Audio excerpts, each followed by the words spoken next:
ମୁଁ ଆଷ୍ଟ୍ରୋଲୋଜର ବାସ୍ତବିକ ଡକ୍ଟର ମହେଶ୍ୱର ଦ୍ୱିବେଦୀ। ଆଜି ଆମେ ଜାଣିବା କେଉଁ ଗ୍ରହର କେଉଁ ଷ୍ଟୋନ୍ କେଉଁ ଆଙ୍ଗୁଠିରେ ଧାରଣ କରିବେ ଏବଂ କେଉଁ ଧାତୁରେ ଧାରଣ କରିବେ। ବୃହସ୍ପତିଙ୍କର ପୋଖରାଜ ଏଟା ଇଣ୍ଡସ୍ ଫିଙ୍ଗରରେ ଧାରଣ କରିବେ ଆଉ ଗୋଲ୍ଡରେ ଧାରଣ କରିବେ, ମାନେ ସୁନାରେ ଧାରଣ କରିବେ। ସେମିତି ଶନିଙ୍କର ହେଲା ନୀଲମ, ଏଟା ମିଡିଲ୍ ଫିଙ୍ଗରରେ ଧାରଣ କରିବେ, ଚାନ୍ଦିରେ ବା ଗୋଲ୍ଡରେ ଧାରଣ କରିବେ। ସେମିତି ମଙ୍ଗଳଙ୍କର ହେଲା ରେଡ୍ କୋଲାରଟା ଆପଣ ରିଙ୍ଗ ଫିଙ୍ଗରରେ ଧାରଣ କରିବେ, ଏଟା ଗୋଲ୍ଡ ଆଉ କପରରେ ଧାରଣ କରିବେ, ଗୋଲ୍ଡ ଆଉ କପର ମାନେ ତମ୍ବାରେ।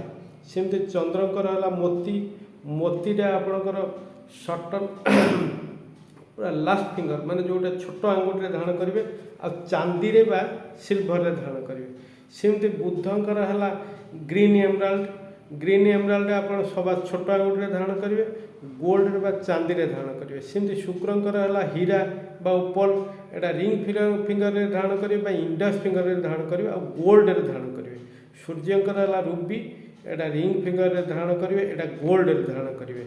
ସେମିତି କେତୁଙ୍କର ହେଲା ଲେଜାମିନ୍, ଏଟା ରିଙ୍ଗ ଫିଙ୍ଗରରେ ଧାରଣ କରିବେ, ଏଟା ଚାନ୍ଦିରେ ଧାରଣ କରିବେ।